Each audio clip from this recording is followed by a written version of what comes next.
amigos e amigas, estamos iniciando o nosso Economia e Desenvolvimento desta semana, né?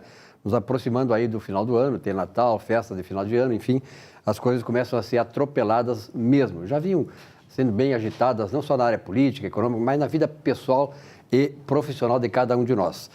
Nardon Inácio Auditores e Consultores, há 50 anos gerando resultados e credibilidade para seus clientes, Planalto conectando destino, conectando pessoas, Sulpetro em favor da revenda do consumidor gaúcho, Celulose Rio Grandense, há mais de 50 anos, contribuindo para o desenvolvimento do nosso estado, e Sindareia, construindo o Rio Grande forte. Eu quero lembrar para vocês, o pessoal de fim de ano aí pode até ter o livro como presente de Natal, de fim de ano, enfim, as pessoas, afinal de contas, vão para o verão e podem ler. Então, o livro, a respeito das 500 anos da Reforma Protestante, está na Cameron, no Aeroporto Salgado Filho, no shopping, na livraria Cameron, onde tem uma grande saída lá, e sobretudo no Aeroporto Salgado Filho, mas também aqui no IDC, na Vicente da Fontoura, número 1758, a sede do IDC, Instituto de Desenvolvimento Cultural, e na livraria Tonela, aqui na José de Alencar, número 930, ao lado do Supermercado Nacional aqui da José de Alencar. Quero lembrar que esse livro aqui, ele trata sobretudo do fenômeno do protestantismo de Calvino, porque foi o Lutero quem fez a Reforma Protestante. Depois, mais tarde, Calvino tinha 8 anos, quando houve a Reforma em 31 de outubro de 1517, Calvino assumiu o protestantismo, sobretudo na Suíça, e com Zwingli ele desenvolveu uma doutrina baseada na Bíblia Sagrada e que serviu de base para o desenvolvimento dos países mais desenvolvidos do mundo. Quer dizer, os países protestantes são aqueles que são hoje e ao longo da história os países mais desenvolvidos porque adotaram a doutrina calvinista baseada na Bíblia Sagrada. Calvino dizia, cela fide, a fé, e la doutrina, a Bíblia, né? A doutrina da Bíblia, que era a base de sustentáculo de Lutero e do movimento luterano que aconteceu há 500 anos atrás. Bom, nós estamos recebendo aqui com muito prazer o Leonardo Daló, que é cirurgião plástico, estética, reparadora, quer dizer, o cirurgião plástico hoje, quer dizer, sempre ele fez, né? Mas cada vez mais, o que dá mais? A estética dá mais no sentido assim de trabalho? Mais procura, mais demanda, estética, cirurgia ou a cirurgia reparadora? Bom, em primeiro lugar, Silvio, é um prazer estar no teu programa, ser convidado para falar sobre esse assunto.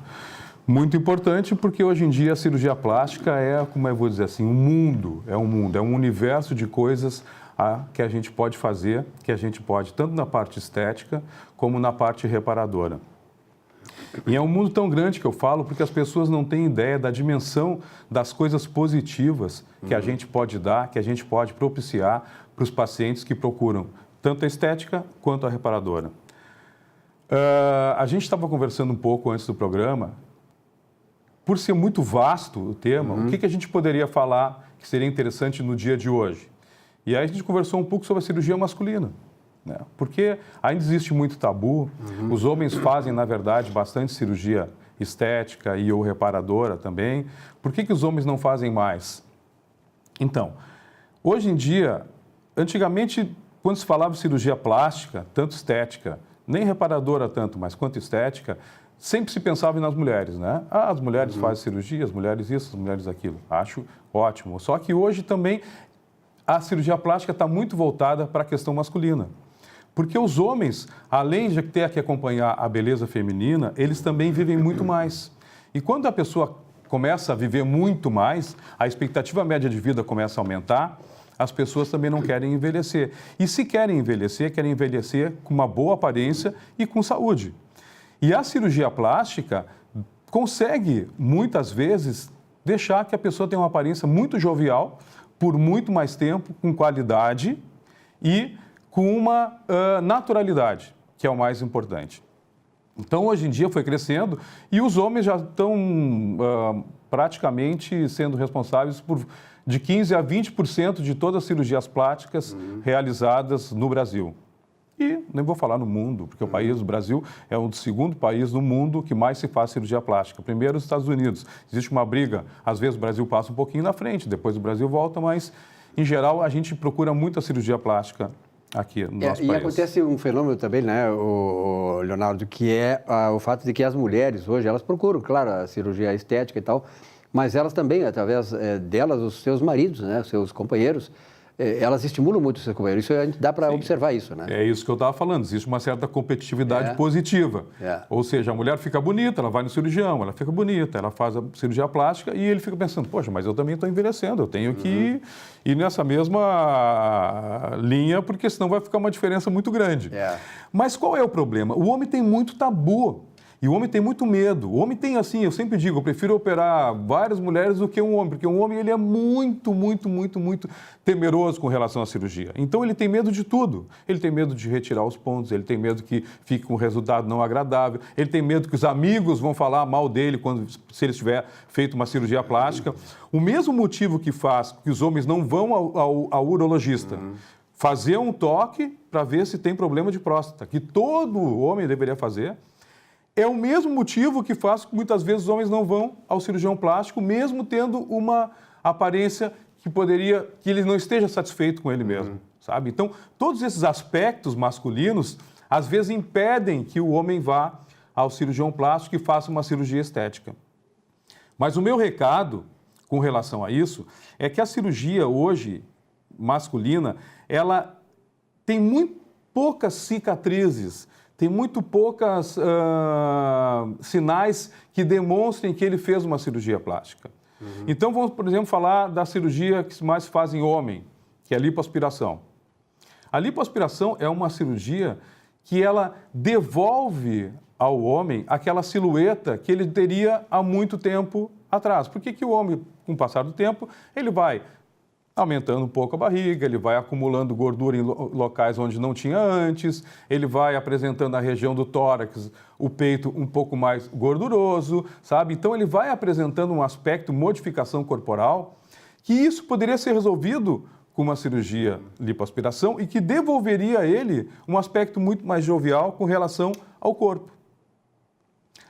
E com uma recuperação imediata e sem cicatrizes nenhuma, porque não existe cicatriz na cirurgia de lipoaspiração, né? É uma cirurgia, quando realizada por um profissional da área, que tem um excelente currículo, uma excelente formação, que seja membro da Sociedade Brasileira de Cirurgia Plástica, etc. e tal, que é uma coisa que todo mundo deve procurar hoje, na verdade, que seja um profissional habilitado para se fazer esses procedimentos, para que tenha o sucesso total em relação à cirurgia, o antes, o durante e o depois. Então, esses aspectos fazem com que a gente consiga estimular mais os homens a poder fazer esses procedimentos sem ter aquele estigma da cirurgia plástica. A questão da anestesia, eu sempre me lembro assim que há muitos anos atrás, claro, hoje é uma coisa, a anestesia hoje está muito desenvolvida, como toda a medicina, todas as técnicas médicas, né? A ciência e a tecnologia nessa área avançou muito, na verdade. Mas eu, como homem, eu tinha um pavor, um cagaço com a anestesia. Isso não é hoje um grande problema, né? Silvio, assim, eu costumo comparar hoje a anestesia em relação a hoje para 15 anos passados, tá bom? É que nem tu comparar uma máquina de escrever com um computador da Apple de última geração, para te ver o grau de desenvolvimento que teve a anestesia. Existe 300 subtipos de anestesia. A pessoa fala, anestesia geral ou é uma anestesia peridural? Não, está errado. Hoje, dentro da anestesia geral, tu tem vários tipos de anestesia. Dentro dos bloqueios locais, tem vários tipos de bloqueios locais.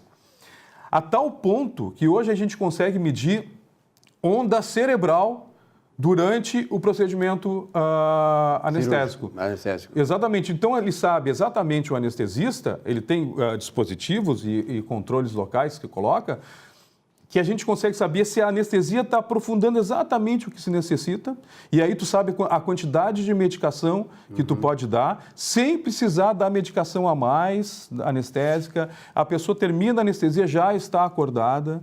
Entendeu? Então, para cada pessoa, tu sabe o que ela precisa de anestesia ou não precisa de anestesia. É extremamente seguro, a tal ponto que hoje em dia, tu vê, as pessoas fazem transplante de pulmão, transplante de coração, transplante de fígado, transplante de rim, é ou não é verdade? Todas essas estruturas, e quando o sujeito vai fazer um transplante, o que acontece? Ele já está numa situação muito difícil, é ou não é verdade? Então, ele fica numa anestesia durante 10, 12 horas, muitas vezes até mais. E, graças à anestesia, ele sai super bem. não é verdade? Coisa que não ocorria há muito tempo atrás. Existia uma morbidade e uma mortalidade muito grande. Hoje não. O senhor tocou numa questão que eu acho que é fundamental, que é o seguinte, quer dizer, hoje temos muita concorrência no mercado entre aspas, que na verdade é um mercado, afinal de contas é negócio também. Mas é preciso que as pessoas tenham o cuidado de saber quem vai escolher, né? Porque a pior coisa que tem é o camarada ir por mais barato, por ouvir dizer, olha, eu recomendo aqui e tal. Não, tem que saber se o médico cirurgião ele tem toda a habilitação, é formado e está vinculado à Sociedade Brasileira de Cirurgia Plástica. Aqui no Rio Grande do Sul também tem a sociedade, né? Sim. Se ele tem, digamos assim, a questão da legitimidade, fora a questão da competência, da capacidade, para exercer a profissão. Silvio, mas olha só, hoje dia não tem desculpa para que um paciente diga que ele não sabia com quem ele estava sendo operado. Hoje existe uma coisa chamada internet, que todo mundo sabe. Tu vai ali, digita o nome do médico e digita o que ele fez. Ele tem que aparecer todo o currículo dele. Muito bem, aparece todo o currículo. Aparecendo o currículo, tem como checar cada item do currículo dele, se é verdadeiro ou não. Ele é membro da Sociedade Brasileira de Cirurgia Plástica? Ótimo, bota o nome dele lá na sociedade. Apareceu o nome dele? Tudo bem, é real. Não apareceu? Existe alguma coisa. Ele é membro da Sociedade Internacional de Cirurgia Plástica? Bom, bota o nome dele lá. Apareceu? Ótimo. Não apareceu? Então, tu tem como confrontar isso. Tem mecanismos, né? Óbvio. Se a pessoa diz para mim, eu não sabia com quem estava operando, não. Eu sempre digo assim, não é possível tu me dizer uma coisa dessa. Muita ingenuidade, né? Não, ingenuidade não. Isso é um auto-engano a tal ponto que chega a ser pueril. Não tem como tu dizer. Então, tu foste nesse médico que não era habilitado, que não tinha condições de fazer a cirurgia, porque provavelmente deve ter pagado um valor bem mais baixo que o valor de mercado. Então, tu não estava procurando saúde, tu não estava procurando sucesso, tu estava procurando valores. E aí, a situação é outro capítulo. Não é o capítulo quero ter sucesso na minha cirurgia. É uma questão assim de valorizar a própria vida, né? Quer dizer, na verdade, tu está colocando a tua vida em risco. Então, isso aí não tem valor. Isso aí não tem preço. Tem que saber onde é que tu vai colocar, né? Qual é que mãos... Exatamente. Como é que alguém vai chegar e se submeter a uma cirurgia baseado apenas em custo? Se qualquer coisinha ali fica... De repente, ou tu morre ou está um problema sério para toda a vida, quer dizer... A mesma coisa, assim, tem gente que... Quando acontecem os problemas na cirurgia plástica, geralmente são sempre os mesmos. A pessoa pegou um médico que não era habilitado, o custo extremamente barato, foi se operar numa clínica, sei lá onde, que não tinha o mínimo recurso... Não foram solicitados os exames que deveriam ter sido solicitados, não existia um acompanhamento tanto antes, durante e depois, sabe? Então, se tu começa a fazer um checklist de todos os problemas, tu vai encontrar, assim, já antes a pessoa já estava indo para um insucesso. Agora, opera com um profissional habilitado, opera numa instituição reconhecida, como os hospitais são ótimos, em Porto Alegre, vários hospitais, quer dizer, um hospital, para ter todo o equipamento que tem dentro do hospital, eles gastam milhões para que aquilo tenha. Uma clínica não tem condição de ter a mesma quantidade de equipamentos que tem o hospital, nem de longe. Porque tu imagina, teria que gastar milhões de reais para poder ter todos os equipamentos necessários que um hospital tem. Então, aí já existe um diferencial. Tá certo. Leonardo, um grande abraço, muito obrigado pela tua presença aqui. Espero que possa vir mais vezes aqui, porque, afinal de contas, essa questão da cirurgia plástica, estética, reparadora é uma coisa que, por exemplo, hoje no Brasil, eu nunca vi tanto, tu deve confirmar isso, a cirurgia reparadora, porque nós estamos numa sociedade em que os pessoas se acidentam em tudo que é lugar, né? Acidente em casa, nas ruas, a trânsito e tal, nunca se teve tanto acidente de trânsito. Então, esses esclarecimentos são importantes para você ter presente nisso e aprender muitas coisas, como por exemplo, disse o doutor Leonardo, com relação à escolha de quem você vai dar o tratamento da sua vida numa cirurgia. Muito obrigado, um grande abraço, até a próxima. Muito obrigado. Eu que agradeço. Um rápido intervalo, já voltamos aqui com o nosso Economia e Desenvolvimento. Até já.